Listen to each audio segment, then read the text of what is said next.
Good evening, everybody. It's Friday, our favorite day of the week. Welcome to the Man Cave for Friday Night Live.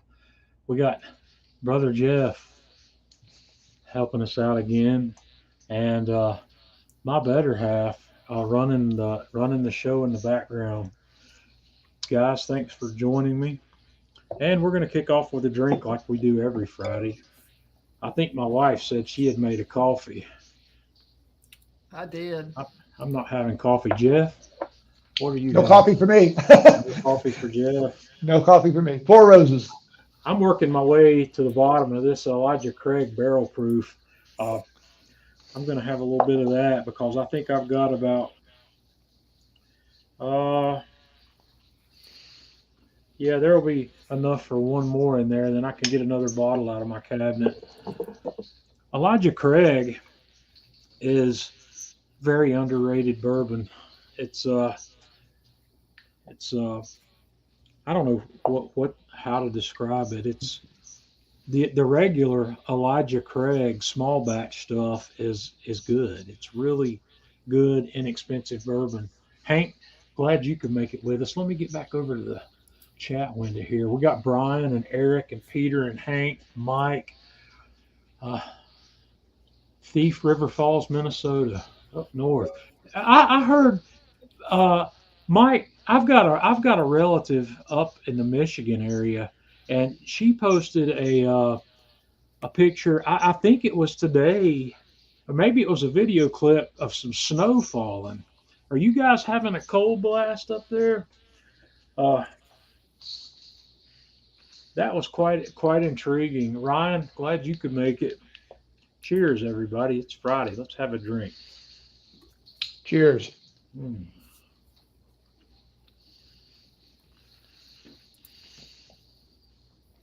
Jody, glad you could make it. So this is good. The barrel proof Elijah Craig. One of the things I like about barrel proof, I have a love hate relationship with barrel proof iterations of these bourbons and whiskeys. The part I love about them is they do have a richer and a much more complex flavor than the blended stuff. The part I don't like about it is the high alcohol content. You have to be careful with it. You really have to because these things, a typical bourbon's going to be anywhere from 40 to 50% alcohol, and some of these barrel proofs are north of 60%, and you can feel that. It'll sneak up on you. So Kiss you. with us, Florence is having water. Beth's with us tonight. Brent, Scott, Cannon, Anthony. Oh, Tom Cleveland's. Tom says it is richer and you are poorer. That's about how it ends up sometimes. Fran, good deal.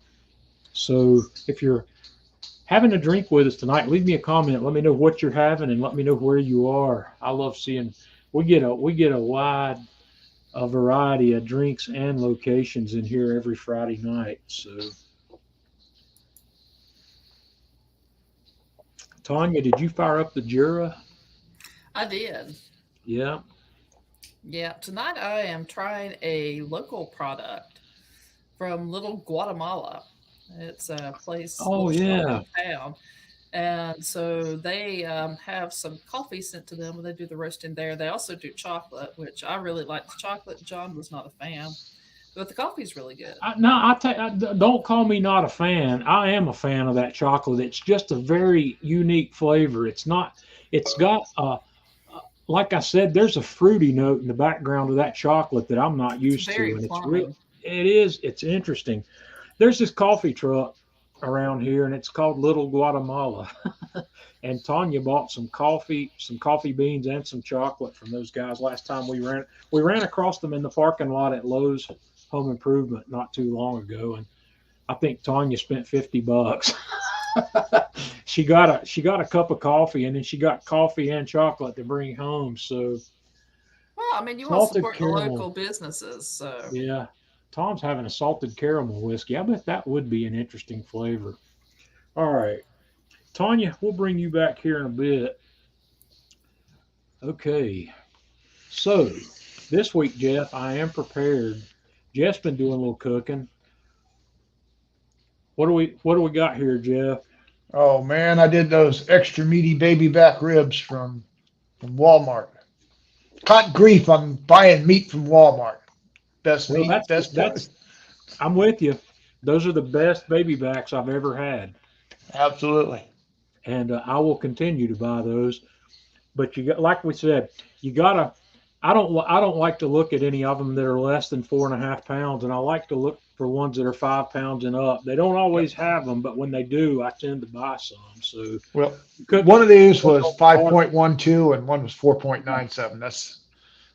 That's the biggest I could get. But look at these things, guys. They're crazy. They got meat on them, and Jeff did a beautiful job with these. You look at that smoke ring. I mean, that's just amazing. And what did you season these with, Jeff? I seasoned them with the Myron Mixon Hickory Uh-huh. and put them on the bark at 180 for about an hour and what was it? Right around an hour. Then I bumped the temperature up to 325 and let So them you go did for. you did something similar to what I did. Yeah, I did basically exactly what you did, with the exception of I ran at 180 versus you ran at 200, 200, and yeah, I thought I had honey at the house and I didn't. So, the old standby run amok maple syrup. Oh, let me yeah. tell you what, John. Either one of those is going to work just fine. They're doing the same thing. You could use honey, you could use maple syrup, you could use agave nectar or agave syrup. You know what I'm talking about?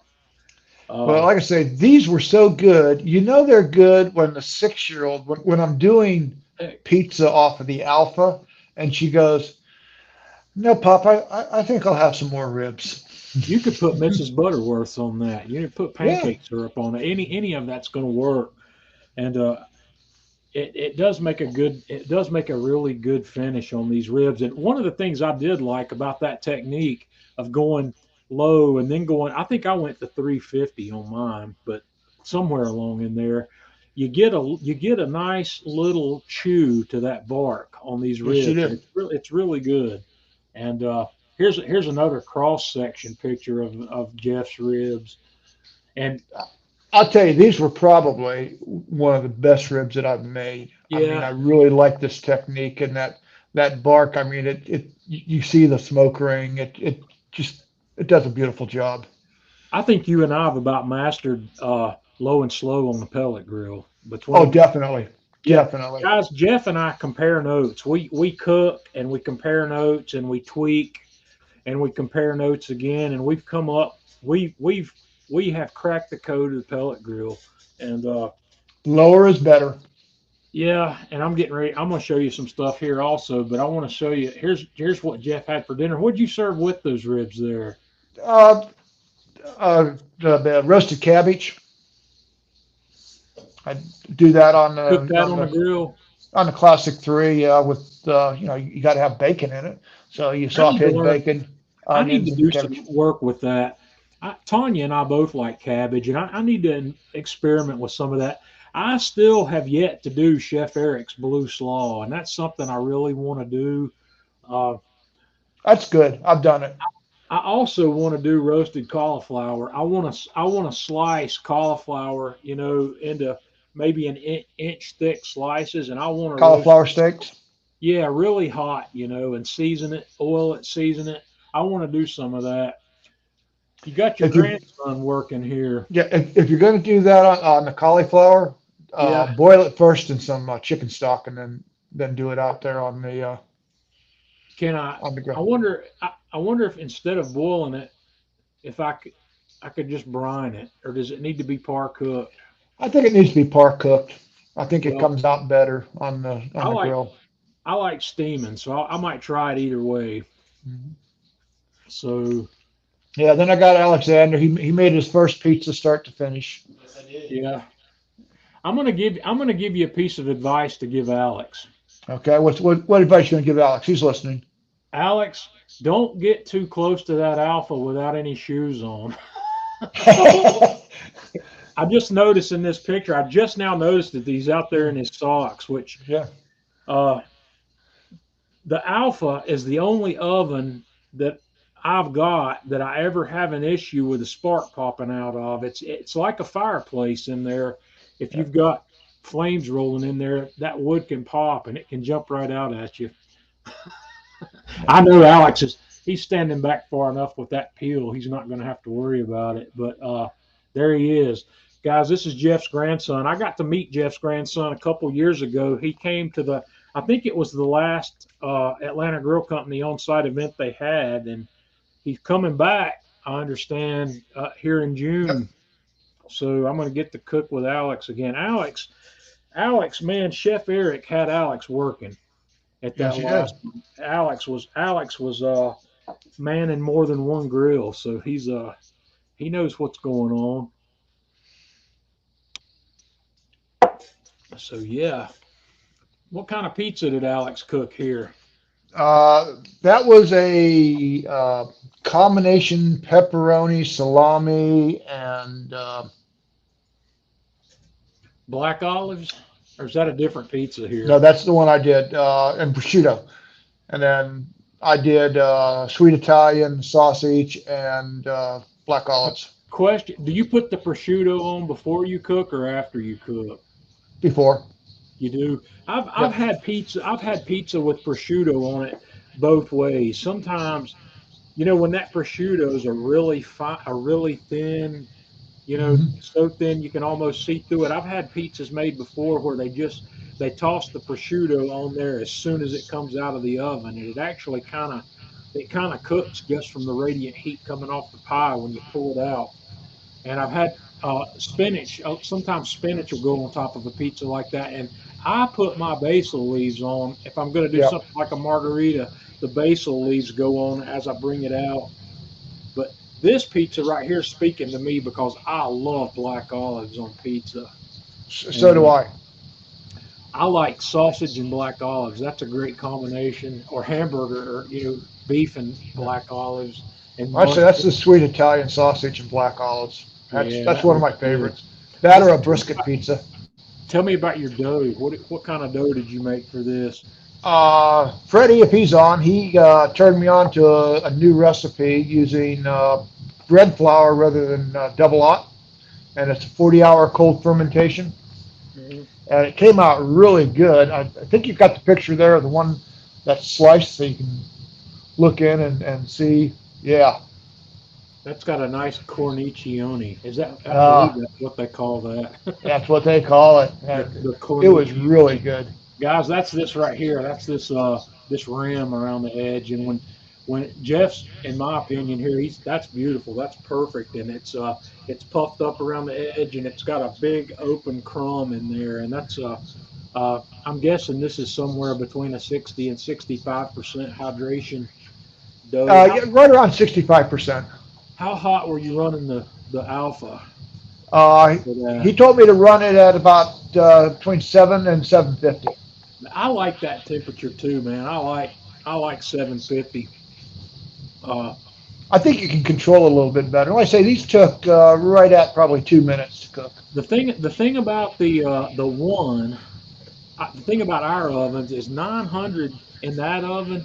Your pizza's really close to the fire because it's a smaller deck, and it's a little bit of work. You have to stay on top of it when your pizza's Definitely. that close to the fire. If you're running 900 degrees in a 5 minuti or in a four pizza where you can have 8 or 10 inches between or more between your pizza and the fire, you've got a little bit more slack there, and it's a little easier to manage. The smaller space inside the ovens we have, I think 7 to 750 is a sweet spot for Definitely. our ovens. Yeah. So, all right. What did you send me any other pictures, or is this what I've No, got for this that's week? it. Just the pizza and the ribs is all I cooked this week. Yeah, that looks good, Jeff. All of that. Oops, dadgummit. I'm pushing the wrong buttons here. I did a little bit of cooking this week. The video I published a video today. It just published about an hour ago on Atlanta Grill Company's Facebook page and YouTube channel, and I shared it around. But I did another brisket. Sam's Club has these choice Angus beef briskets that I like, and they're back down to a fairly normal price. I think this guy's tagged on here at like 368 a pound, and that's the pre-pandemic price that I was comfortable buying briskets at. They've still got their primes at 399, but I've cooked both and I can't tell the difference. So I buy these choice Angus beef briskets. This one weighed about 16 and a half pounds. And John, I'll tell you, Uh-huh. I've cooked that and I've cooked the Costco. Uh-huh. That is one meat that I would say that Sam's really does better with than Costco. Those Black Angus, Yeah, much better, I'll much take it better any quality. day. Yeah, and I've cooked Costco's. Costco doesn't sell a choice brisket anymore that I'm No, aware of. They only sell the every Kirkland now and then prime. you can get it, but it's like Well, few and far between. but I'm a big fan. I have never bought any Angus beef from Sam's Club that I wasn't absolutely impressed with. So, Uzaifa, who's got the echo? Is it coming from me or is it coming from Jeff? I don't know what it might be doing because I don't hear Tanya upstairs. So I think we're good to go. But It welcome it may aboard. be my AC in the background. Let me mute myself and see if it goes away. Yeah, Jeff, I think that might have been it, maybe. But anyway, I wanted to do something different with a brisket. This month's Atlanta Grill Company rub of the month is the Argentina steak that Jeff and I decided we'd do this month for that. And I said, well, I'm going to cook a brisket with it, and I'm glad I did. And we'll talk about it here in a minute. But I trimmed this brisket. I seasoned it liberally with the Himalaya or with the Argentina steak, and I tossed it on the bark, the Myron Mixon Bark 2400. And in that Dutch oven down there's my trimmings. I always like to toss my trimmings in a Dutch oven and let them render. And I make beef tallow out of that. And I get a really nice smoked beef tallow when I do this. I don't throw any of those trimmings out.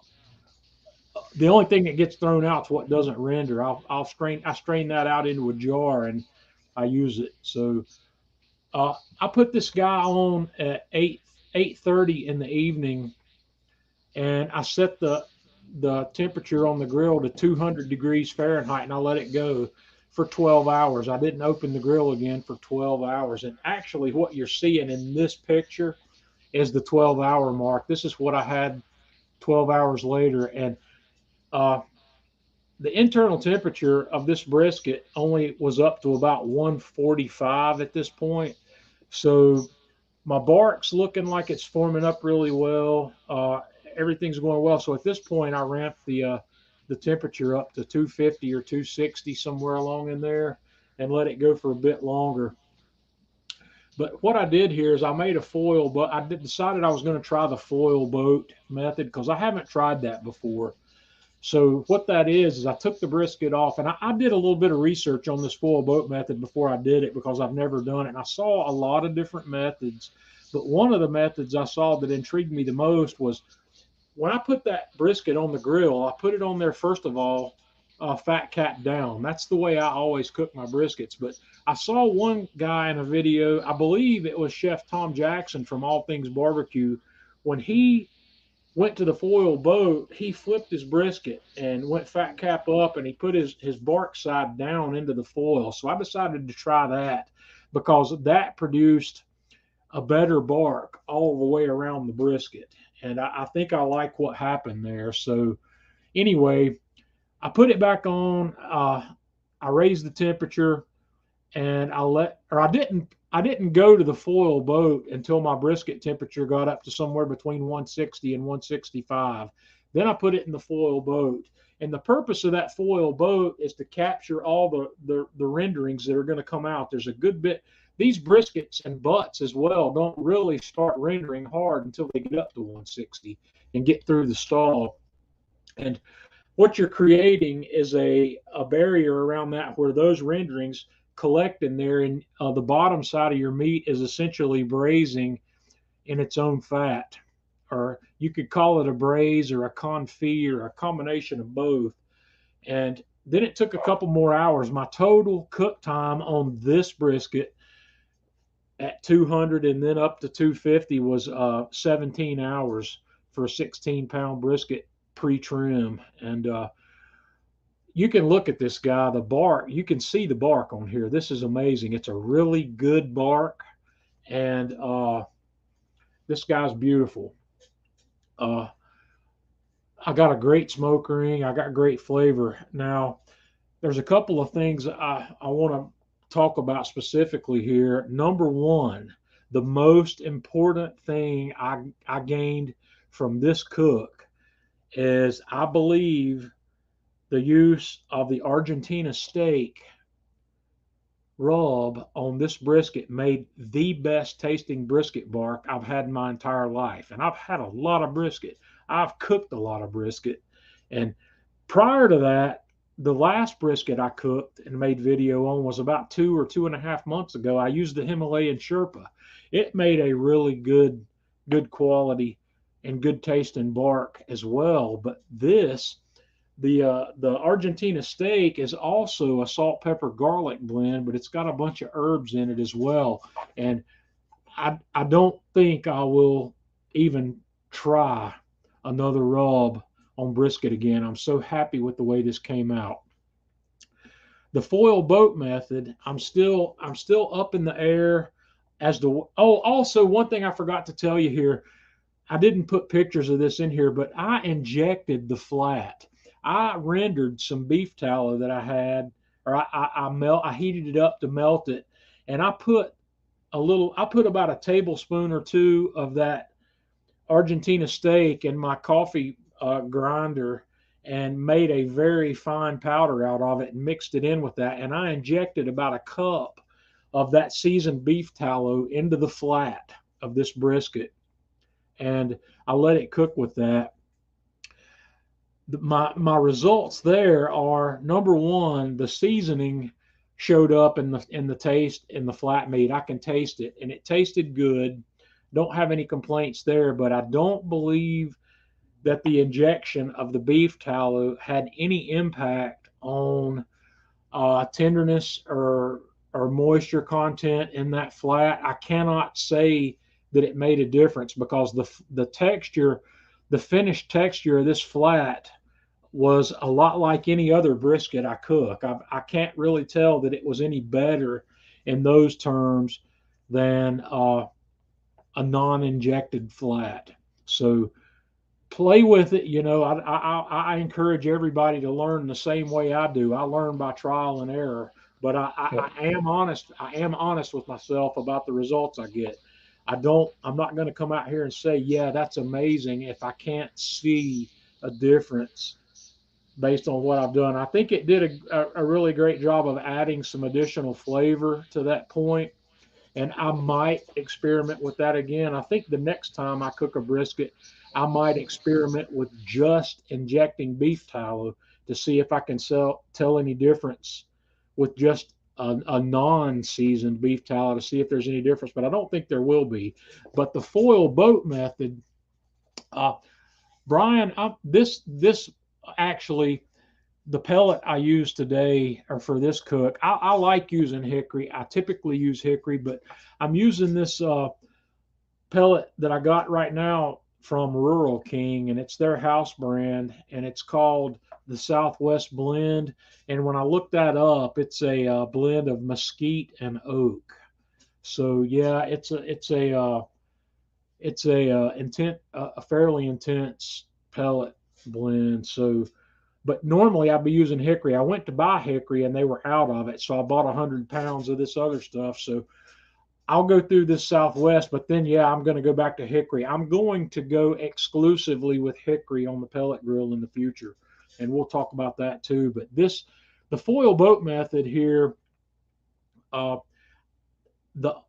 believe I got a better result with that. I want to try it again. I won't change my mind based on just one cook.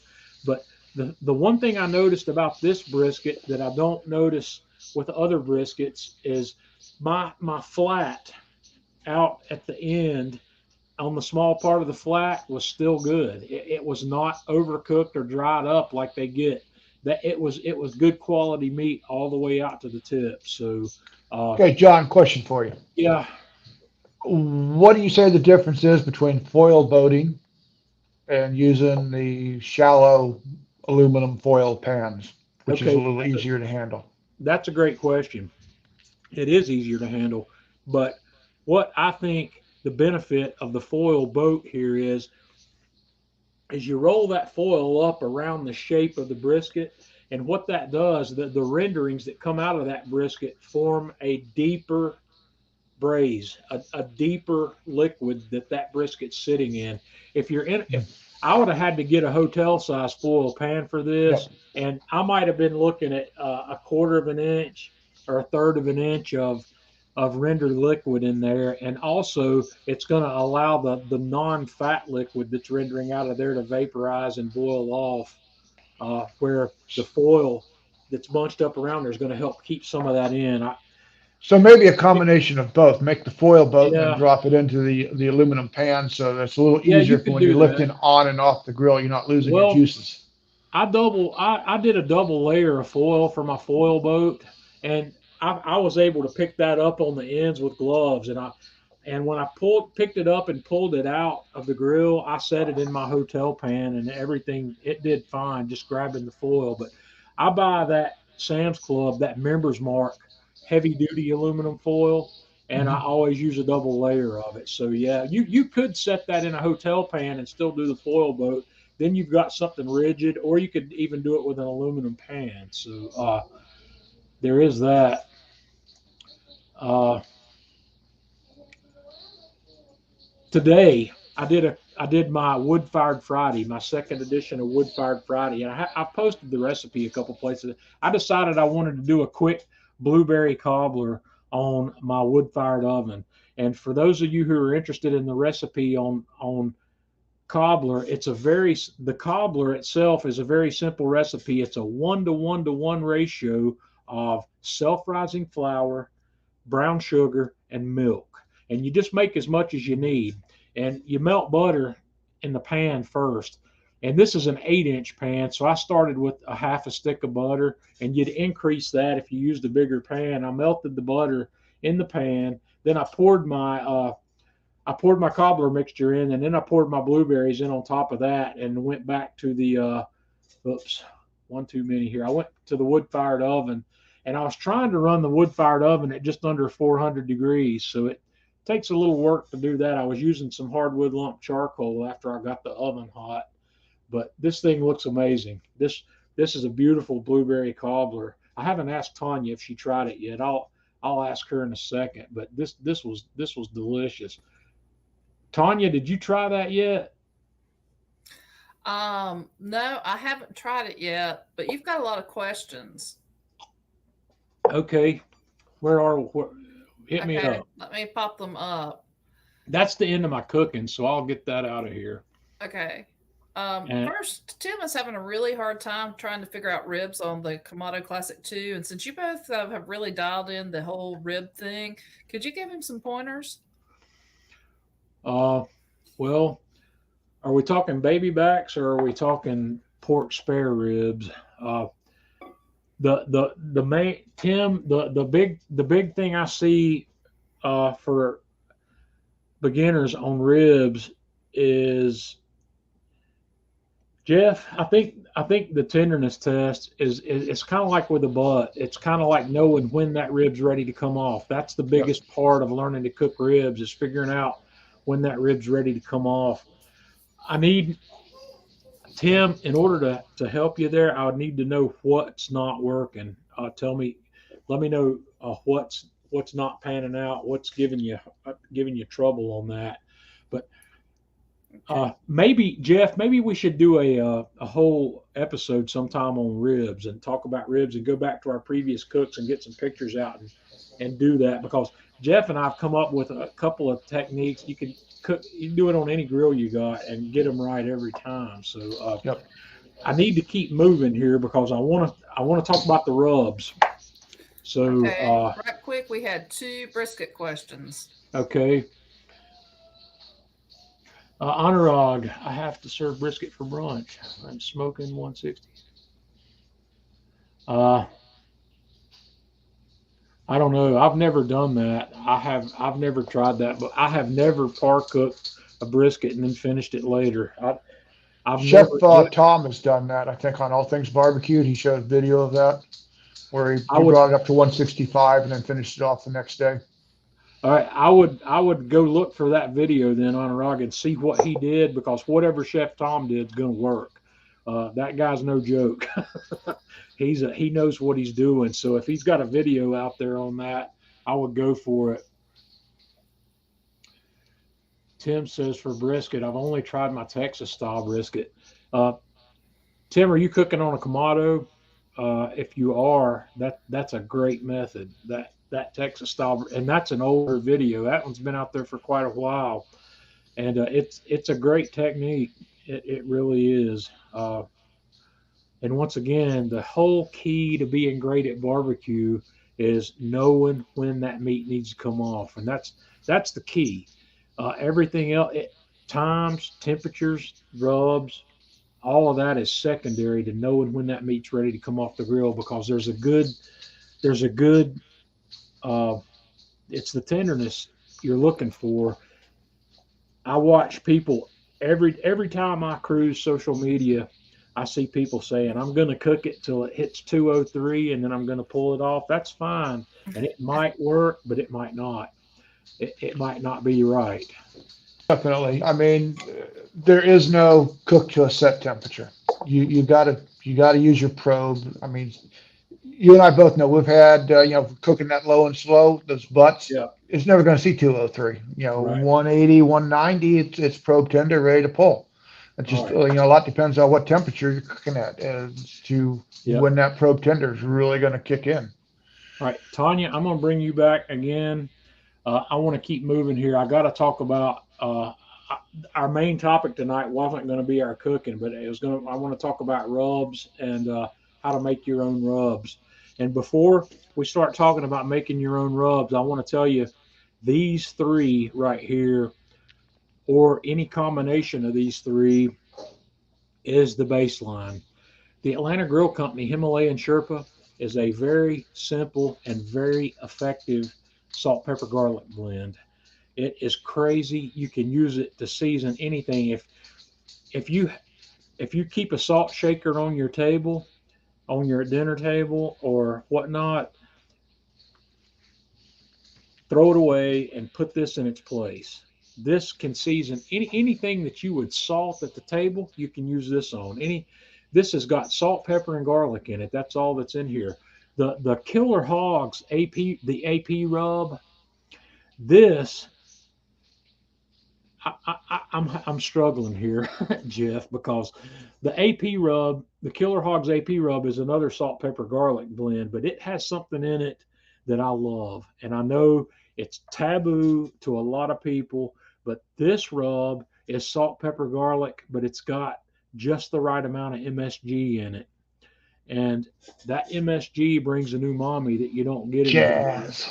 And yeah, and I love the Killer Hogs AP rub.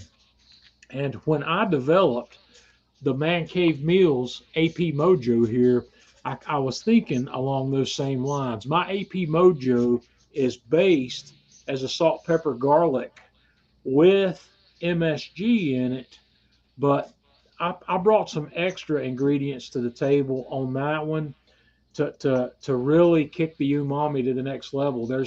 You can read the ingredients on the bottle if you have this or if you buy it, but it's got some additional things. It's got a little cayenne pepper in it.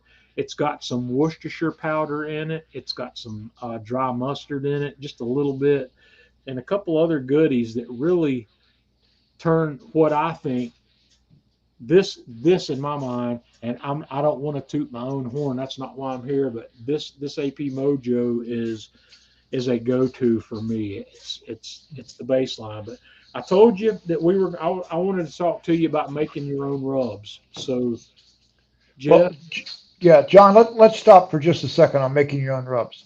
Mm-hmm. When it comes to salt, I believe in basically two salts, kosher or pink Himalayan. Right. I don't like using table salt in any of my rubs. Sea salt maybe, but it's either going to be kosher or it's going to be Himalayan pink. What's Right. your thought? Well, I don't I don't like to use iodized salt, but that's No. that's a good thing you bring that up because I like Dixie Crystal kosher. That's what I Hmm. typically buy when I can get it. But I also like the Morton kosher or the Morton sea salt. And one of the things I wanted to talk about here today is I believe when it comes to making rubs, I like the finer grain sea salt or kosher salt because it's closer to the grain size of everything else that's going into this rub. And we'll talk about that. So I gave you guys a heads up this week of what you needed to bring to the table today if you wanted to make a rub with me. So what I'm starting with here, I've got my mixing bowl out here, and I'm starting with a cup of Dixie Crystal kosher salt. So what we want to do, or first of all, Jeff, what's the most important ingredient in a rub? To me, the salt. Salt. And the reason salt is the most important ingredient in any rub is it is the only ingredient that is going to penetrate into the fibers of the meat. Uh, Everything else, and Brian, I don't think there's a whole lot of difference between Morton kosher salt and Dixie Crystal kosher salt. There may be a slight difference in the granule size, the crystal size. Morton, It's the so label, John. the label, yeah, it's yeah, it's They're close. six of one, a half dozen of the other. Use whatever you can get because salt is salt. All of it is sodium chloride, unless you're buying iodized salt, and then it's got some iodine in it, which I don't think you need anymore. We don't have the rickets problems or whatever it was iodine was added to salt to prevent back in the dark ages. What disease was it, Jeff, that people were coming up short on? Was it Uh, rickets or it that's was what some I'm thinking, but let me look it up. iodine deficiency, and that's why they started adding iodine to salt. But we're going to make a rub to start with, and what I've got here is I'm going to start with 1 cup of my Diamond Crystal kosher salt. So the next thing we need to add, and dadgummit, I didn't bring one of my ingredients out that I meant to bring out. The next important part of this is garlic. And I like to use granulated garlic rather than powdered garlic, but powdered garlic is fine if that's what you got. The reason I like granulated garlic is because it's less likely to clump. So, to my 1 cup of kosher salt, I'm going to start out by adding a quarter of a cup of this granulated garlic. So, I'm going to shake out a quarter of a cup of that into into a measuring cup. And ooh, that smells. It's still dusty, so I'm going to get my whisk out. I'm creating a cloud here. You can see it. Get that together. This is something you want to do to taste, and this is why you got to taste this as you go. You want to get a whisk out and get that quarter of a cup mixed up, and then you're going to wet your finger, take a taste. I've got a definite presence of garlic in there, but I like garlic. I do like garlic. But you need to taste it as you go, and you might even want to start out with I don't know, a quarter of a cup's a pretty good starting point. But I happen to know where my tastes lie because I've done this before. So I'm gonna add another quarter of a cup. So I'm up to a half a cup of granulated garlic to my 1 cup of salt. And I happen to also know that this is probably where I'm going to stop. This is where I like to be on this. Nice 2-to-1 ratio. Yep. that's another thing you'll see in social media. You'll see people say over and over again that you want to do a 1-to-1. Be careful with that, because 1-to-1 that's a lot of garlic with your salt. You don't want the garlic to overtake the salt. There No, needs you to be a don't. fine balance. So get that whisked in there real good. Take another taste of that. Now we're talking. So I'm looking at this point, I'm looking at 1 part garlic to 2 parts salt. You with me, Jeff? Yep.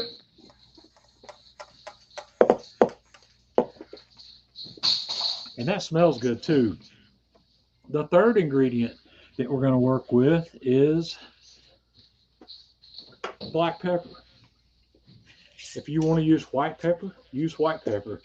If you want to use green pepper, use green pepper. But it needs to be a peppercorn type pepper.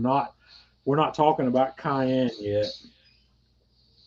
And I ground this today. I buy this same brand of stuff. I buy Sam's Club, this Members Mark, and I buy these big bottles of it because I use a lot of it. But so what we're going to do now is the same thing. We're going to take 1/4 cup of black pepper, and I'm going to mix that in to my salt, pepper, and garlic at this point.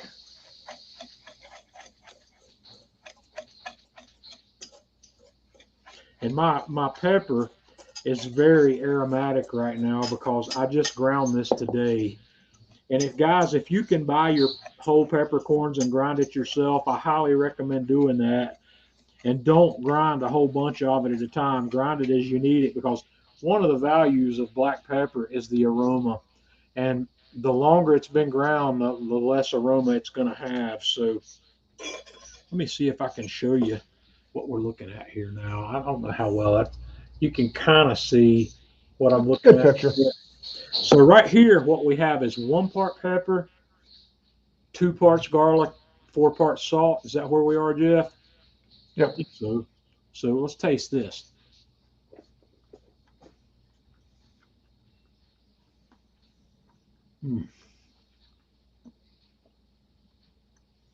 That's good. Most of the time, I don't know. Let me taste that again.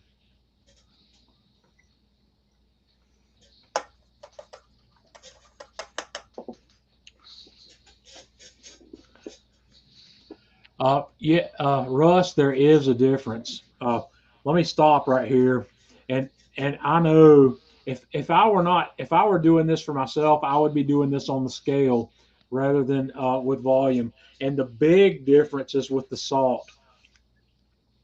And it's crazy how salt varies. 1 cup of salt can weigh a whole bunch of different weights. The Morton iodized table salt is a really fine grain. 1 cup of that weighs almost twice as much as a cup of the Dixie Crystal kosher salt, because the Dixie Crystal is a lot larger grain. So for reproducibility, I highly recommend if you're using the same salt every time, you'll be able to reproduce it pretty well using measuring cups. But I like to do mine on the scale. My recipes that I have written out for these rubs is all in grams. That way the salt content is consistent, and it's all going to be consistent no matter whether the salt grind is heavy or the pepper grind is heavy. But this pepper is really good, but I happen to know that I like just a little bit more.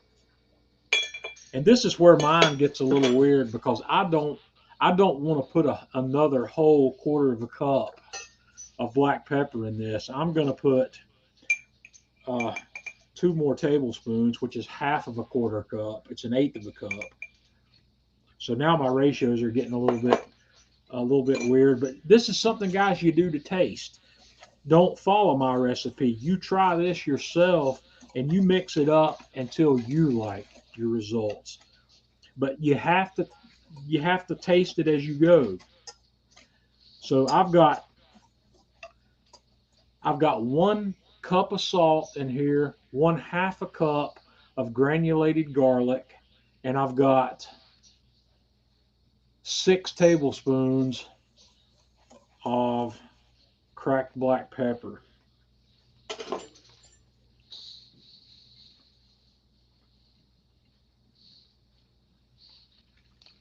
Okay, that is money. That's where I like mine.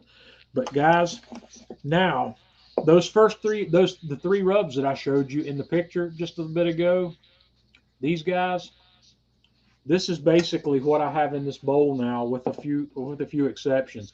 This is a lot like Himalayan Sherpa. It's not the same ratio as Himalayan Sherpa. Himalayan Sherpa is definitely a different ratio than what I have in my bowl here. I don't have any MSG in it like the AP rub would have, and I don't have any of the extras in it like the AP Mojo has. So this is rub number 1. This is what you want to make for your Base rub. For your all-purpose seasoning. You can use this on pork, you can use it on beef, you can use it on chicken, you can use it on green beans, you can use it on vegetables, you can use it on fish. There's nothing you can't put this on. And it's going to be good. But once again, you need to build it to your taste. You need to sit down and do what I've just done here and add a little bit at a time until you like it. But this order works pretty good. The salt, the garlic, and then the black pepper. And I forgot to get my cayenne pepper out. So cayenne pepper is optional in this. You don't have to put cayenne pepper in this, and I typically don't want something super spicy, but one of the things I know is that I use cayenne pepper as what I've called a wake-up spice. And Anthony, I'm going to talk about storing this here in just a minute. I don't know how many tablespoons we've got here. I've got 8 tablespoons or no, let's see. I've got 16 tablespoons of salt. I've got 8 tablespoons of garlic and 6 tablespoons of black pepper. So 16 and 8 is 24. And 6 is 30. We're up to 30 tablespoons. So what I know from my experience is I want about 1/2 tablespoon of cayenne pepper in mine, which is just basically going to create a little bit of a wake-up call. It's not going to be spicy, but it's going to create a flavor in there that you know it's there, but you don't really know what it is. You know what I'm talking about, Jeff? Yep, you get it at the tail end. Yeah, and it's not going to create heat.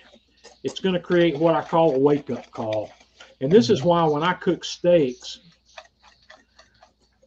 I like to put a very fine dusting of cayenne pepper on my steak before I grill it. It's not enough to create any heat, but it's enough to create what I call a wake-up flavor that you know it's there, you just don't really know what it is. And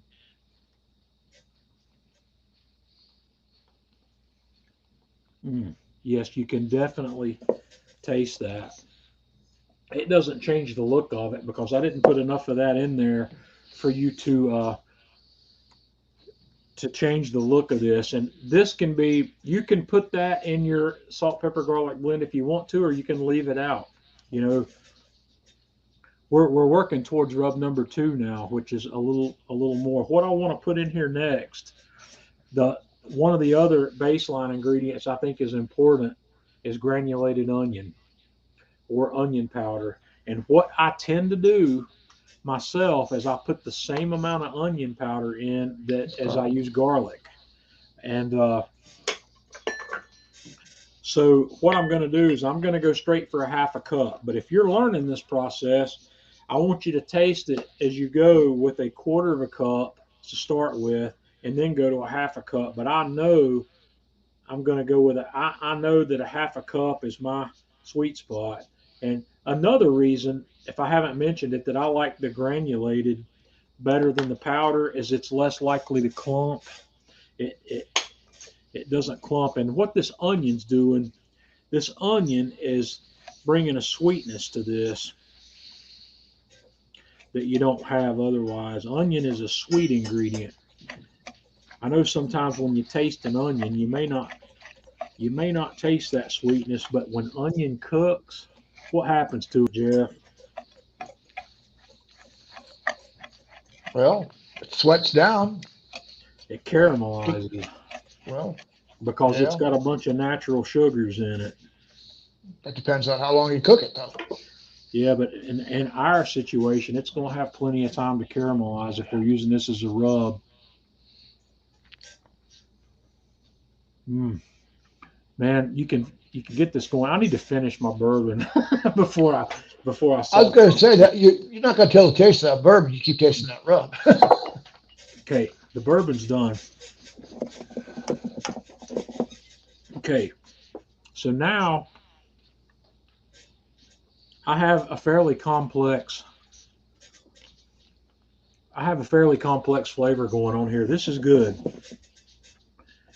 So what we've got now is salt, garlic, black pepper, a little bit of cayenne, and onion powder. Where are we going next, Jeff? Well, we can either go with some cumin. Nope, That was my second guess. If you want to go with paprika. paprika. Cumin's not coming into this mix, and I'm going to talk about that when we're done. Paprika, uh, guys, have you ever tasted paprika by itself? How many people have tasted paprika straight up?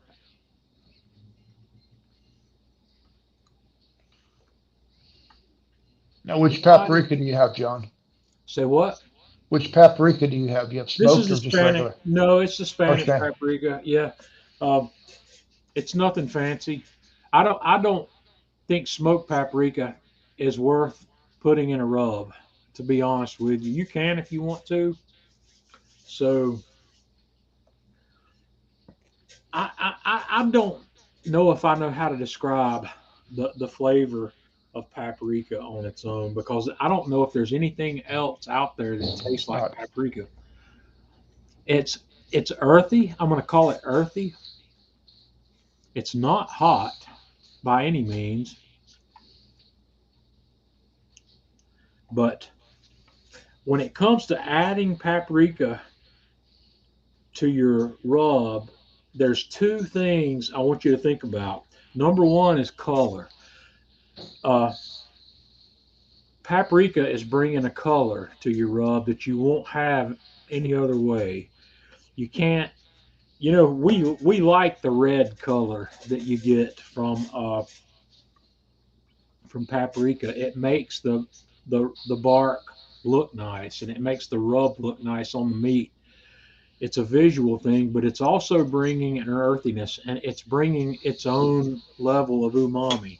So what I'm going to do is I'm going to start with a quarter of a cup of paprika in this. And I know that I'm personally going to go further than that, but this is one of those things I want you to start. This is where our rub's going to start to look different. A quarter of a cup of paprika in here is not enough to significantly change the color of what we have. It starts to turn red here, but I know where I'm going to end up. I'll tell you in advance, I'm going to end up at 1 cup of paprika. The salt and the paprika are going to come in at the same level on this. It's kind of hard to see here, so let me just go ahead and do that. I'll get the whole cup of paprika into this.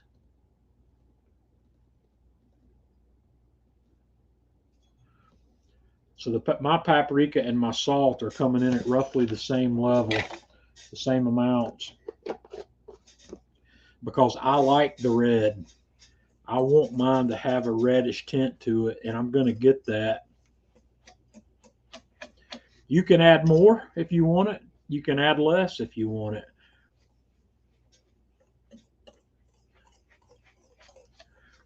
And actually, this is not going to show up that well and on my camera here, I'm sure. we'll see what that looks like. I don't have the greatest lighting situation here. Well, I don't have that mixed as well as I'd like to either.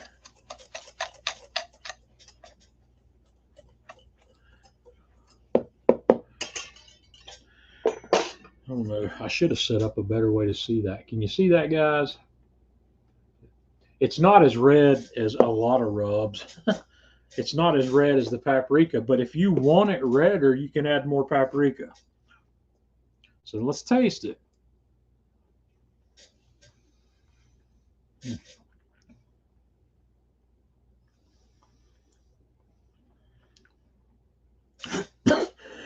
I just got a little bit of that. down the wrong pipe.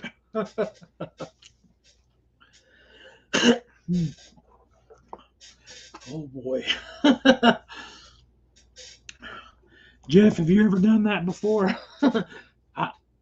Your mic's off.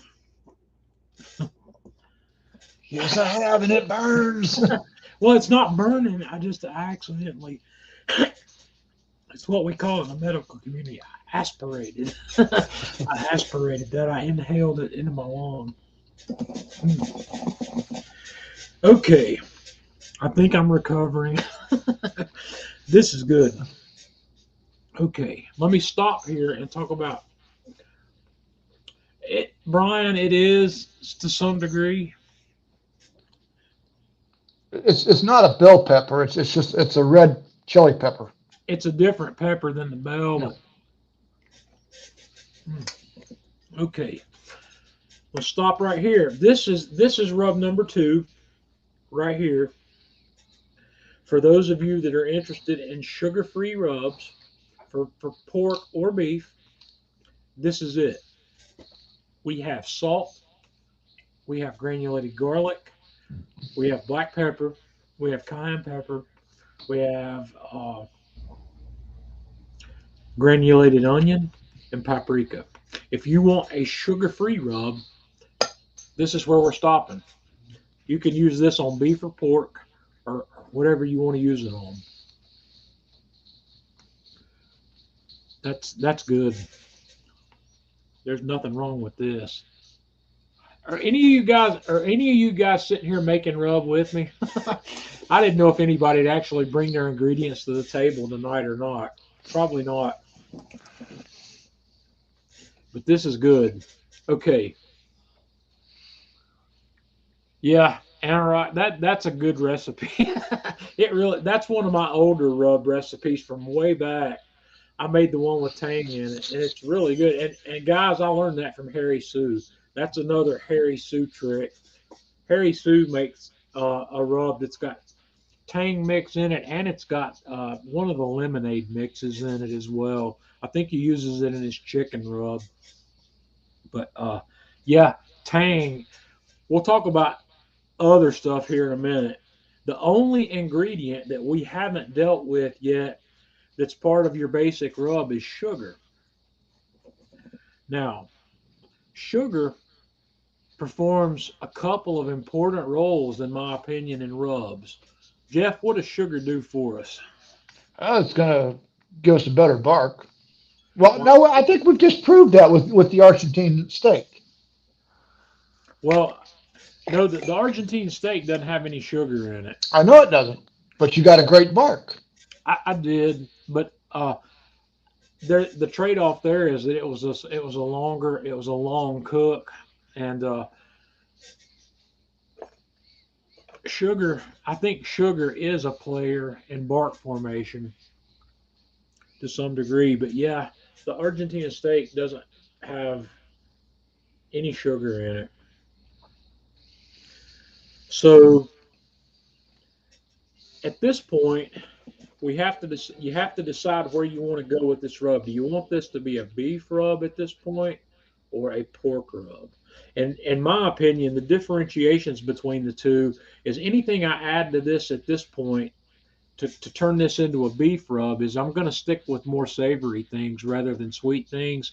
But I'm going to put a little bit of sugar in it. If I'm going to make this a beef rub, I would probably put a half a cup of sugar into this if I want it to be a beef rub. If I want this to be a pork rub, I'm going to put a whole cup of sugar in it. I'm going to use the same amount of sugar that I use with salt and the paprika. But and let me, since I'm not going to actually make a beef rub here tonight, before I put sugar in, let me just talk for a minute about what I might do to this. Jeff, if I wanted to go the beef direction with this, what other things might you consider adding to it?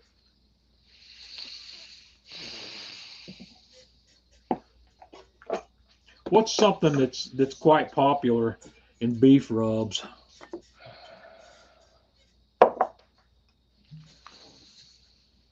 A lot depends on which way I want to go with it. I mean, I've added several different things depending on what I wanted my end results were, to be. I've added herbs, Yep. particularly the basil. You know, one of the things that I like doing is I'll use the basil and an oregano and mix that in. Thyme. Thyme. There are a couple other spices that people like to put in beef rubs as well, and I don't know if this is not a spice, but a lot of the really popular beef rubs have a little bit of ground coffee in it. Yep. That's quite popular these days. I like coriander and celery seed in Mhm. beef rubs. So, and like I said, guys, what we're doing here, cumin. Yeah, Cindy said cumin. Was that Cindy that said cumin? Yep. Yeah. Cumin is good. Yes, definitely. Cumin is a beautiful addition. But since what I'm making here tonight is something basic, and all of those things are things that you would add to yours uh, to make it yours. To make it unique. To bring cumin is great. And one of the things a lot of people will make instead of adding paprika, a lot of people will go straight here and use this instead of Mhm. paprika, or use half. How much paprika do we put a whole cup of paprika in, right, Yeah. Jeff? You might want to use a half a cup of chili powder and a half a cup of paprika. And your favorite chili powder depends on what you like. And these things, I love this ingredients list. It doesn't tell you what kind of chilies are in here. It says chili pepper on Yep. the ingredients. They're not going to tell you what's in it. So, But the nice thing though, John, is you get to that point of where you left off with the sugar. You yep, leave that as kind of, okay, this is my base to go in whatever direction I want to go into. yep, Depending on what I'm cooking. exactly. So, if you're going to go with the beef rub here, I would add, what did I say? I would add a quarter of a cup or a half a cup of sugar. Half a cup of sugar for beef, I'd add a 1 cup for half a pork. cup of sugar, and then I would go with whatever additional things I might want to add. So, but I know for my personal purposes tonight, I'm going to make this into a pork rub. So, I am going to add a whole cup of sugar to this because I'm going to use this on pork butts. So, Eric what I asks, got. did you ever use brown sugar? Okay, And I'm going to talk about that for yeah, sure. But I'm using white sugar, and the reason I'm going to use white sugar is very simple. I put a cup in there. First of all, what is brown sugar, Jeff? What's in brown sugar? well, it's not so much what's in it. Brown sugar has more moisture, and Yeah, you're why is it more got? apt to clump. It's what's in it that brings that moisture. It's Mhm. molasses. Brown sugar has molasses. It's white table sugar that's got molasses in it, and that's why I don't like using it. And I don't like using it because it's it promotes clumping. Right. And Uh, that's what I was going to say. If you're going to use brown sugar, stick with your base where you've got your rub up to the point of sugar. Then if you decide to go, okay, I want to use brown sugar for this one, throw the brown sugar in, take enough of the rub that you're going to use, add your brown sugar to taste, use it. You don't have to worry about clumping because I'm going to you're give going to you use it all. the reason I don't want to use brown sugar in mine is because the amount of molasses that you are adding to a rub like this. Okay, I'm coming up on nearly 4 cups of ingredients here, right, Jeff? Yep. Okay, think about this for a minute. 4 cups. That's a lot of rub. That's a good bit of rub. My mixing bowl here is getting full. I've got a lot of rub here, and 4 cups of rub. If I put 1 cup of brown sugar in there, that 1 cup of brown sugar has about 2 teaspoons of molasses in it. Mm-hmm. 2 teaspoons of molasses is not going to stand up to the flavor here. You are not going to be able to detect that brown sugar flavor enhancement in this rub. The other stuff that's in here is going to bury the flavor that molasses is bringing. So that's why I wouldn't use it.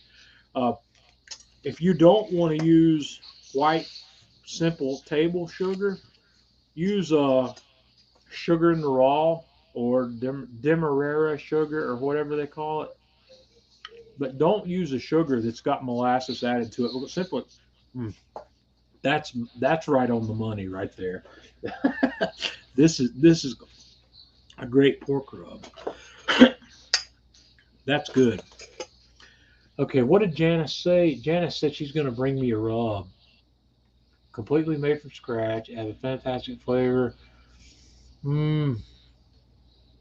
Okay, yeah, that's a good point. That's something we want to talk about. This is why the commercial rubs are so popular. Jeff, when you take what's your favorite commercial rub for pork? What's one of your favorite ones? AP Pork Mojo and the AGC butts and ribs. Okay, my pork mojo recipe is a good example of what Janice is bringing up here. When you open that bottle and smell that, I've put some ingredients in there that grab your nose and run. There's nutmeg in there, and nutmeg is very aromatic. There's a lot of goodies like that in there. I don't remember without looking at my list everything that's in there is nutmeg, and I don't even have a bottle of that handy. That's how, Janice, that's how the rub manufacturers sell you a rub. It smells good, it tastes good on the finger, but in all honesty, those subtleties that are there when you taste it on your finger and smell it, they're not going to carry through in the cook. They don't. They just don't. They do some if where those rubs, in my opinion, shine is when you're using them after the cook. And let me tell you something Tanya and I like to do. Tanya, I'm getting ready to rattle your cage here. One of the things Tanya and I like to do, especially with my pork mojo, one of the meals that Tanya and I used to do pretty regularly would include smoked sausage. I would buy the grocery store variety smoked sausage, and I'd throw it on the grill, smoke it kind of hot, get a little bit of char on the outside. I learned this idea from Charlie, what's his name's Rendezvous out in Memphis, Tennessee. We ordered a sausage and cheese board out there that had this smoked sausage on it, and they shake the dry rub on it after the cook. So Tanya, you got a cat problem going on? Is Lily causing trouble? No, she's not. But she's my assistant tonight. Janice, those rubs that have that beautiful aroma and beautiful finger taste, consider using those after the cook. Smoke some sausage and shake some of that on the smoked sausage after it's cooked. Let me That's tell where you that kind of what. thing shines really. Tanya and I love doing that. Shake it on some cheese.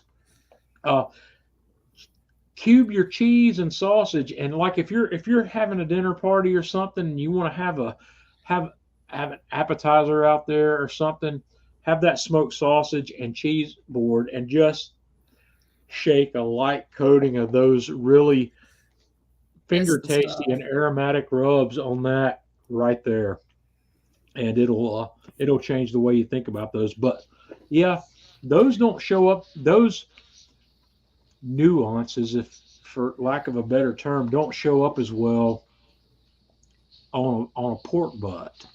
They just there's just not enough of it there to bring it. Those are There's the Yeah, one reason. on exception. on my pork butts, I always shake the AP Mojo on after it's cooked and I've uh, done my shredding Mhm. to bring more flavor to it. But And full Janice, yeah, disclosure, yep. the reason John can't find his pork mojo is Is it because up there? I have two I bottles need of to pork get some. mojo up here. I'm not going to I say that need, I like the pork mojo or anything, yeah. but I have two.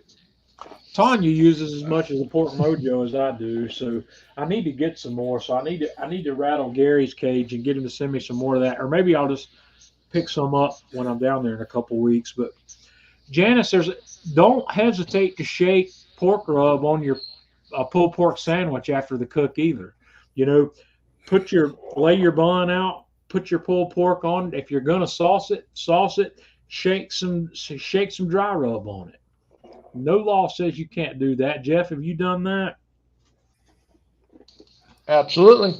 But like I said, I've even done it on the sandwich. But like I said, I'll shake it on after I've shredded my pork, Yeah, right. pulled it. It's And Steven's delicious. asking about spice quality. Steven, spice quality, I think, is important at every level on this. I don't think uh, spices are more important than herbs. uh, Well, just sum it up. The quality of your ingredients is going to be the quality of your cook. right. One I of the mean, things I like to tell people is the quality or the overall quality of your end product is only as good as the worst ingredient you put in it. yep. And uh, and then again, here I'm showing you these members mark Sam's Club stuff, but uh, guys, I got no problems with this. This is good stuff. I don't have a problem.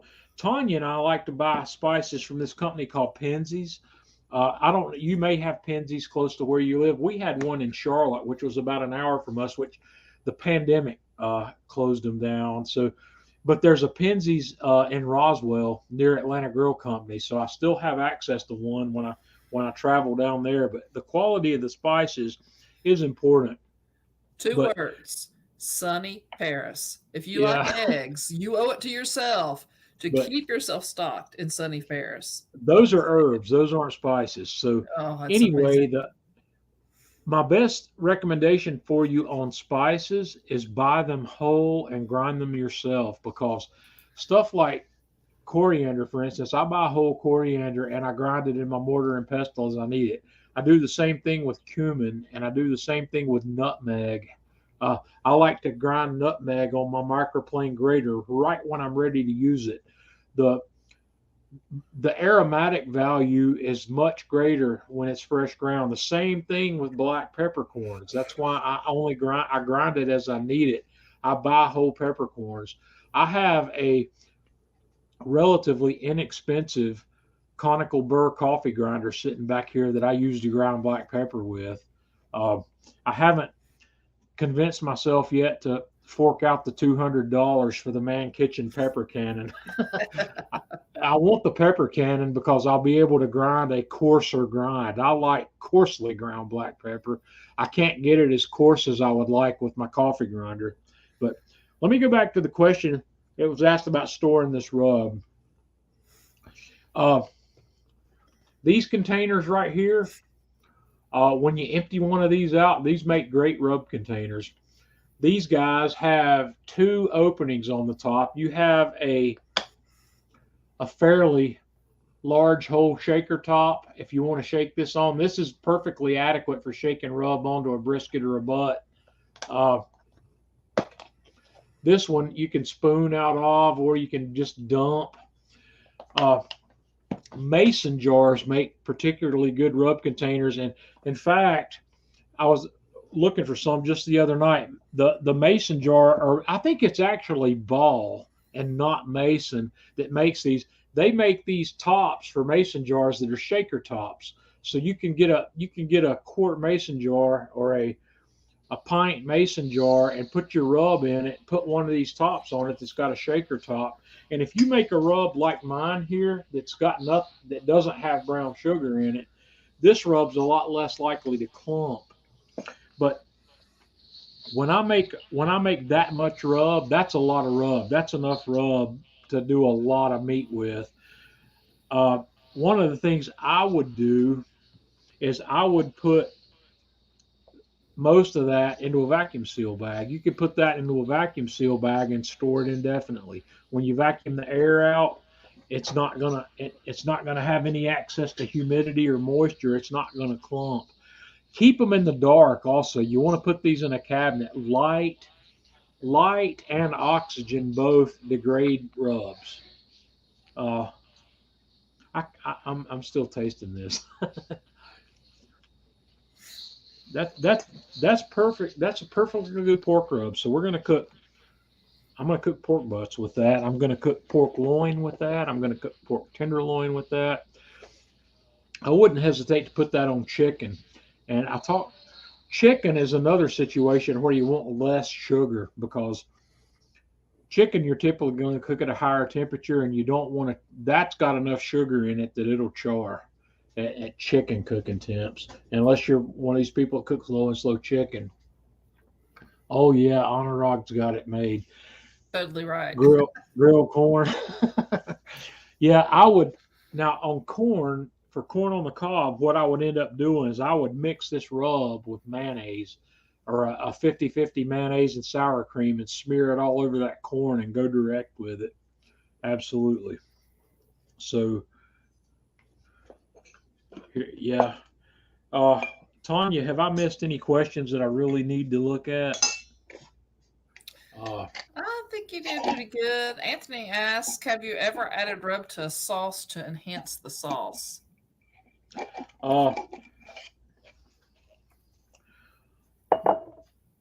Yeah, you can do it. These rubs make great aiolis. If you want to, one of the things, this month's Atlanta Grill Company aioli is the sauce of the month is an aioli. It's a bacon aioli, and I talked briefly about what an aioli is.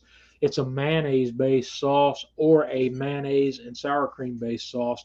And one of the things you can do with those sauces is you can put these rubs in them and make them taste like whatever you want them to. I've made barbecue sauces that I put rub in, and the main reason I put the rub in the barbecue sauce is primarily for what ingredient, Jeff? Turn your mic back on. I'm sleeping. I'm sorry. What's the most important ingredient in the rub? Sugar. It's the salt. Salt. Yeah, I like to get a little bit of salt in there. But after what we've done here tonight, guys, this is where you can turn the rub into what you want it to be. You make it yours. Herbs. You can put. Okay, Brian, I'll answer that question for sure. Herbs that you can put. You have to be careful with herbs. Herbs. What happens to herbs, Jeff? They the longer they sit around, they lose their flavor. What happens to herbs when you put them over the fire? They burn. They scorch. The only time you want to add herbs is if you're going to be cooking at a temperature where the herbs are not really going to scorch. That Atlanta Grill Company Argentina steak has got a lot of herbs in it, but I would not put Well, I would put that on a steak depending on how I'm going to cook it. If I'm going to cook that steak on a flat top surface, like a soapstone, I wouldn't hesitate to put Argentina steak on it. If I'm going to cook it over direct flame, I would not put Argentina steak on it because herbs get bitter when they char. You don't want charred herbs. Oh, Oh there's my boy, Kevin. Kevin. So What, did you have to get in the picture there, dude? Kevin knows I'd love to see him. Yes, he does. we got to introduce Kevin and Lily to Lily and Hemi and Meryl. I wonder how that would fly. He likes cats. Yeah, but anyway, I hope this has been helpful. There's in a nutshell, what we've talked about tonight is first of all, if you want to make your own rubs, there's about 6 ingredients you need to focus on: salt, garlic, black pepper. The cayenne pepper is the take or leave, the granulated onion or onion powder, and sugar. Those when you look at rub ingredients, those are always there. Uh, those are always there. Somebody asked about the 5 commercial rubs that Yeah, I your would keep top on 5 hand. commercial rubs. Okay, this is gonna I'm gonna start to sound like a broken record here, but I'm gonna be honest with you. This would be the case no matter what, no matter who I'm affiliated with. You guys all know I'm affiliated with Atlanta Grill Company. I do a lot of social media stuff for Atlanta Grill Company. I have become a big fan of their rubs and some of their stuff. I like every one of their rubs. And there's only one rub in that set that I'm not a huge fan of, and I still like it. We'll talk about that when we get there. But let me see.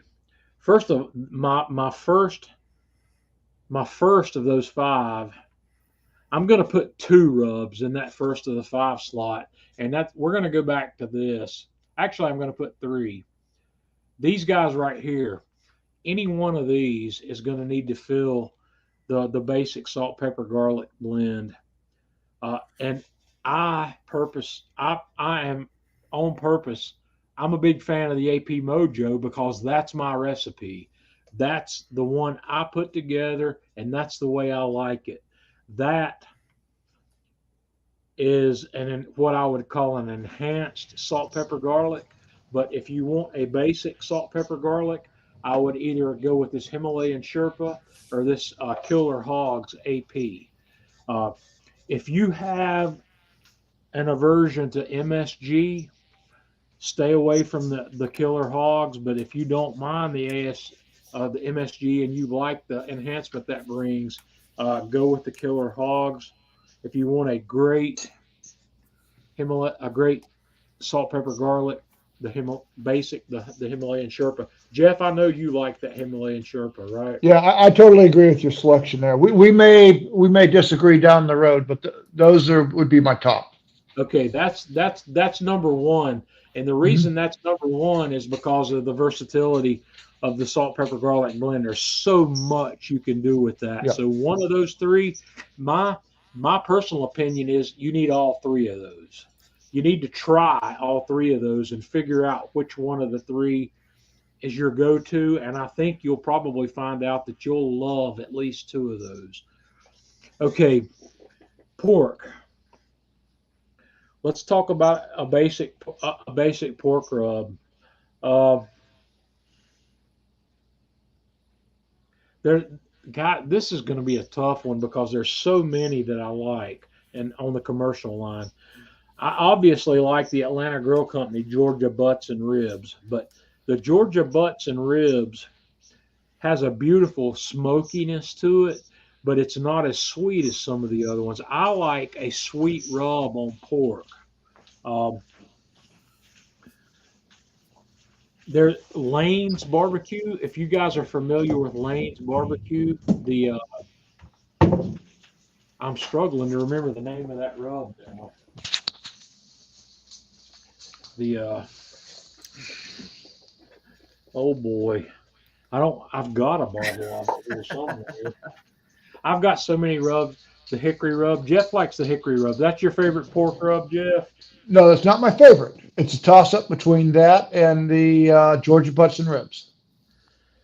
I haven't tried that one yet. I don't have the hickory rub, so I can't comment on that. But I can comment on Myron Mixon's original rub, and yes, Brian Kunami, yes. Oh boy, the Kunami from Lane's That's good. Barbecue is friggin' amazing. That is one of the most beautiful flavored uh, rubs I've had in my entire life. Jeff, have you had Kunami? Yep, that's a great rub. Oh man, yes. Thank you, Brian. I've got a big bottle of that here that I haven't even opened yet. That Kunami has the most unique. It's got a citrus element to it that you don't find typically in pork rubs, and it's crazy. So, in my top five rubs of all time, the Lane's Kunami is sitting high. So you're going to want to try that. So we're talking we're two now. Lane, we talked about the three options for salt, pepper, garlic. The Kunami would be high on my list, as would be the Georgia butts and ribs and the Myron Mixon uh, original. That Myron Mixon original is good.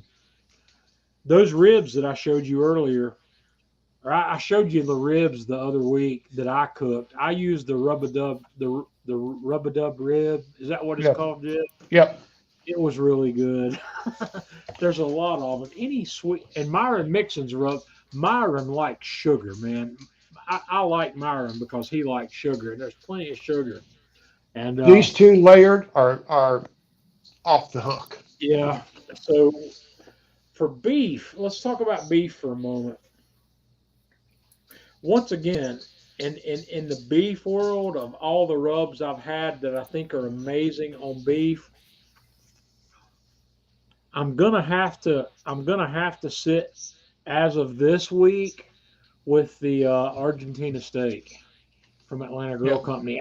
After my this week's experience I had with brisket, with that, oh man, it was crazy.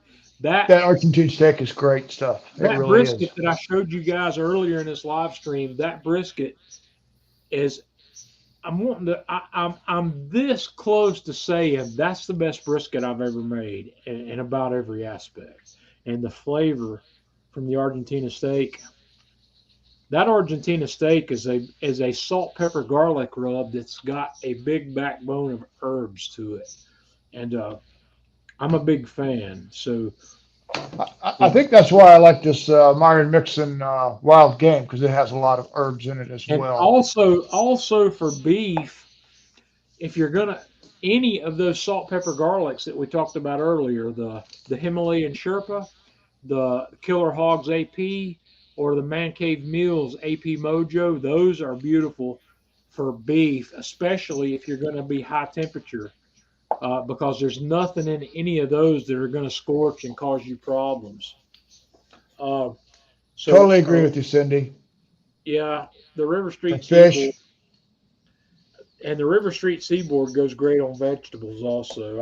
I'm a big Mhm. fan of putting that on green beans and broccoli and cauliflower and Brussels sprouts. It's unlimited. Those those and the big chicken fits the same bill. So where are we? I'm at three now. We're talking three. Mhm. We've talked the salt, pepper, garlic. We've talked the pork rub. We've talked some beef. The next thing I would want to talk about probably is poultry. Uh, and once again, for poultry, uh, the salt, pepper, garlic. I'm sounding like a broken record here because I'm a big fan of the salt, pepper, garlic blends. These guys right here, you can put these guys on anything. There's nothing you can't do with these three rubs right here. Uh, I like the none big chicken on chicken. The big chicken is good. The big chicken, uh, I know Jeff likes turkey time too. yeah, Tell you what. The turkey time though is has got a lot. It's like the big chicken. It's got a lot of the turkey time's got more herbs in it than the big Definitely. chicken does. So you got to watch your temperatures with the turkey time from Atlanta Grill Company. Uh, I don't know, man. This is an unfair question for me. Jeff, help me out. What tell these guys what are some of your top from the commercial lines? Well, I like the whole Atlanta Grill Company repertoire, with the exception of I'm not real fond of Coach's Zesty Lemon, just because I'm just not a Zesty Lemon guy. Yeah, you and I are on the same page with that. I like the zesty lemon, but I think it's got limited use. And Mhm. it is good on chicken. If you want to make a lemon pepper chicken, it's the rub to use. If But that's what you're into. that's where it shines. And I've had trouble making that shine on other things. It's okay on vegetables, but I can't use it. I can't really find anywhere else. And Steven, the big chicken is one of the Atlanta Grill Company rubs. Atlanta Grill Company has their house brand rubs, and since I have become associated with Atlanta Grill Company, I have fallen in love with those, and it's got nothing to do with the fact that I'm associated with them. No, They're, they're they're just good rubs. they They really are. are. They're every one of them is worth trying, and I highly recommend if you want to experiment with the Atlanta Grill Company rubs. They typically have the whole set. You can buy all 12 of their rubs in a set at a reduced price. And I'm going to say something here I probably shouldn't say, but the sale or the Atlanta Grill Company event that's coming up on the first weekend of June, pay attention because they will most likely run that 12 rub set for $69. I'm Yep. not saying that they will, but they typically do, and I'm hoping they will. You can get that 12 rub bottle set for $69, and then you can try everything they make uh, for not a lot of money. Another good rub that I like is I really like their honey pecan, and I'm just going to throw a quick recipe out there for those of you who like this. Costco and Publix has got the little square cheeses, the Vardy, Asiago, whatnot. Just take a cookie sheet, put a piece of parchment down, put that cheese down, sprinkle it with the honey pecan, throw it in a 260 degree oven for 30 minutes. Take it out. Man, that is some good appetizers right there, Yep. buddy. All righty. Well, I know I'm running real long tonight. Now, the reason I'm running long is because I decided to talk about cooking as well as these rubs. But I hope that some of you, I would really like to hear back from some of you guys who have decided to try to make a rub, play around with this. And I want to hear back from you if you've tried a rub, tried making your own. I've got enough rub here in this one bowl to last me a while.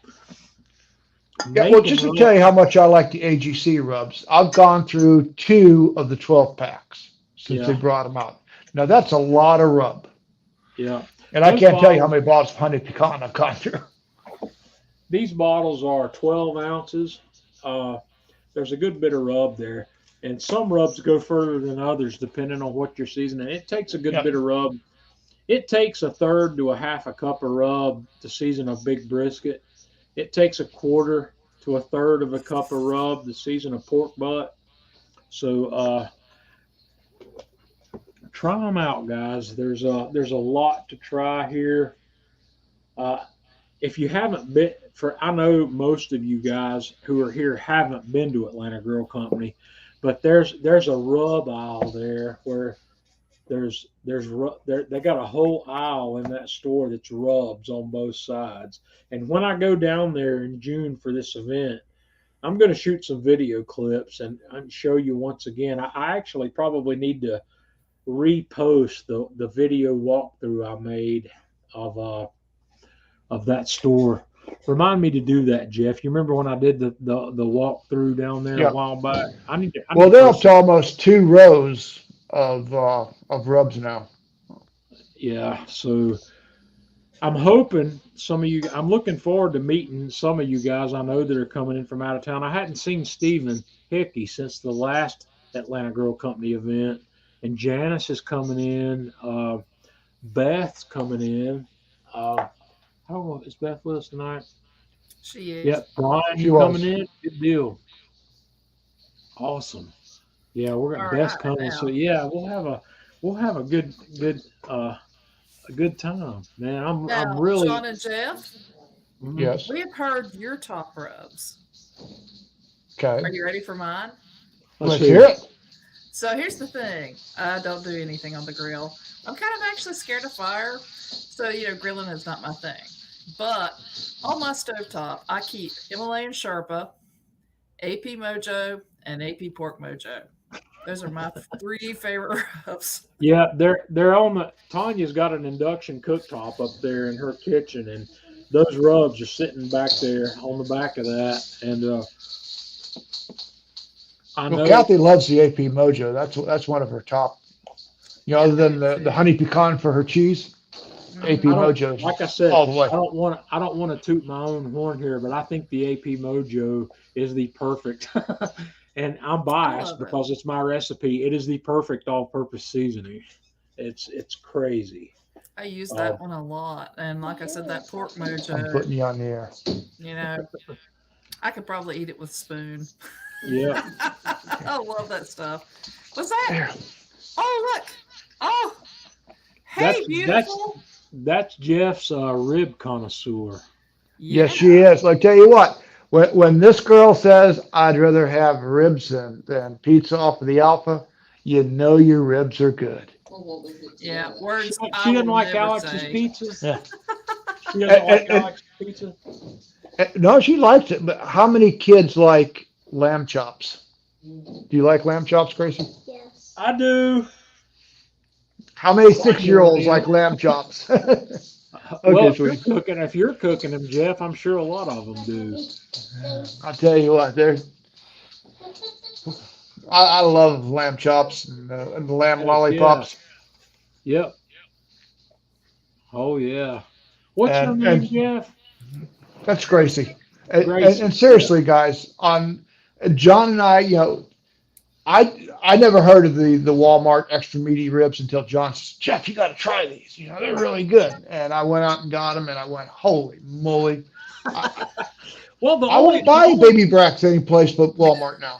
the I really first won't. time the only reason I bought those, the first time I bought them was because I found a rack that weighed over 5 pounds. I said, Jesus. I said, I've never seen a rack of baby backs that big. Yeah. So I said, I'm going to try it. And now that's all I'm going to buy.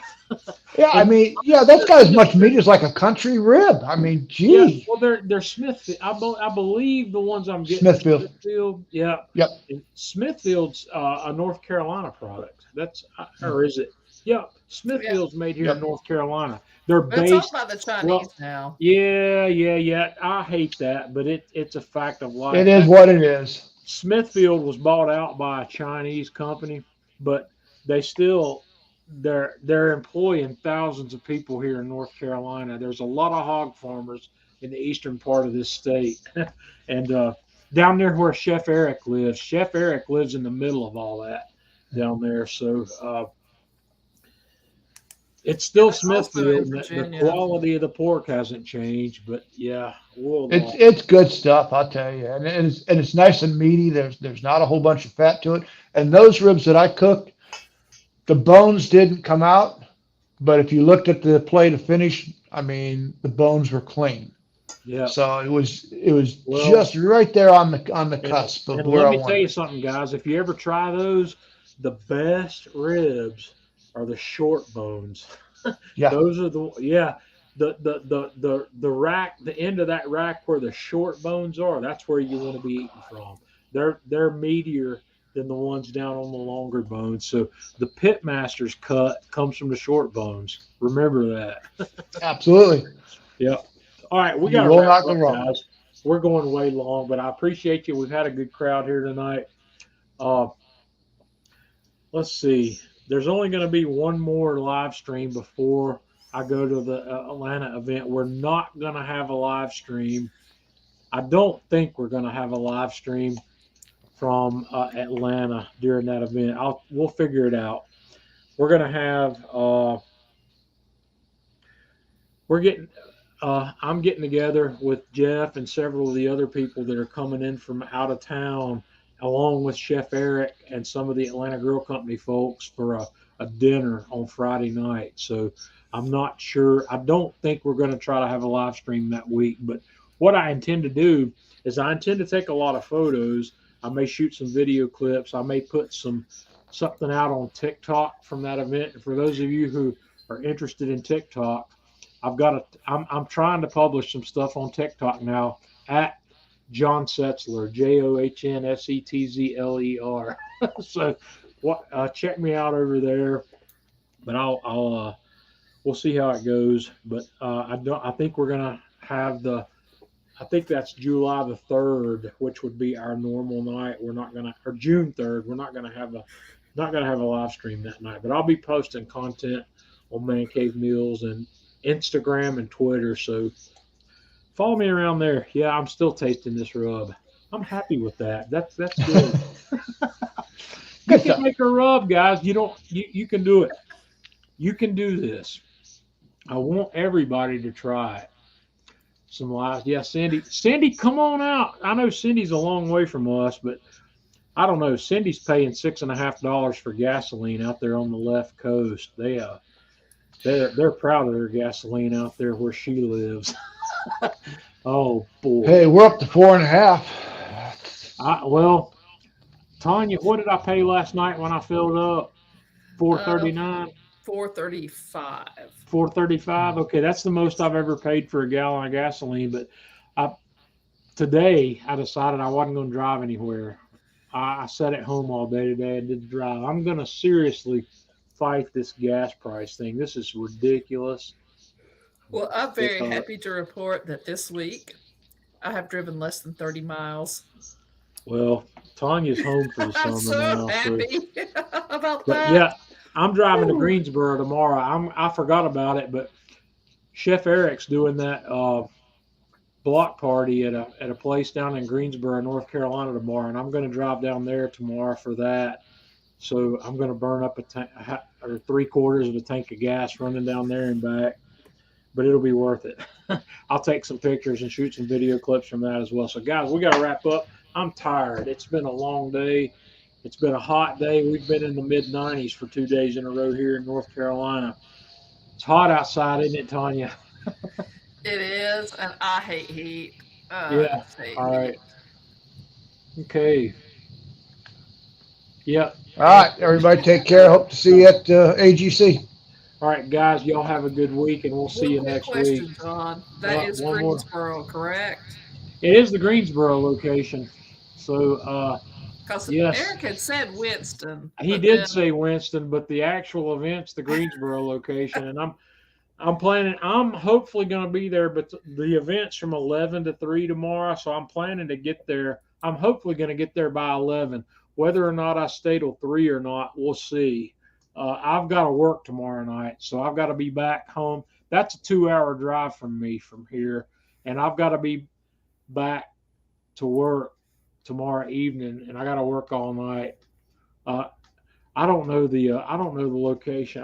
Let me pull it up here. Let me give you the address. It is if my browser will let me bring this up, it is where's my events? I've got it here. The event is at a place called Casual Furniture World in Greensboro, North Carolina. The event, Tanya, type this into the comments field for me. The address is 3809. Hang on one second. Okay. Okay, go ahead. 3809 Lawndale, Lawndale Drive in Greensboro. And it's from 11 to 3 tomorrow. And I'm planning to be there by 11. And like I said, whether or not I stay till 3, we'll have to just wait and see. So Chef Eric will be there though, and don't worry about me. Go out to see Chef Eric. That guy's he's a Kamado magician. He's crazy. But I'm going to try to be there by 11. Oh, I think I know where that's at. I know that Fresh Market. So Oh my gosh. Tanya, have you decided if you're going with me? Oh, I still don't know yet. I'm kind of back Well, and forth. I'm sitting here okay. going, I don't know if I can handle 11 to 3 out in that heat. Yeah, but Ooh. I don't know if Tanya's coming with me yet or not. She might So I not. could drop you off or say hey and then travel over to, I don't know, Duluth Trading Company Yeah, you could do that. and shop a little. So, all right. Anyway, guys, we've gone really long tonight. I'm ready to hang this up. Jeff, I'm looking forward to seeing you again face to face in a couple weeks. But Oh, we'll yeah. be back next Friday. I don't know what we'll talk about next Friday yet, but you know how we'll wing it. We'll figure That's it what I out. was going to say. We'll wing something. All right, guys, y'all have a good week, and we will see you next Friday. Bye, Gracie.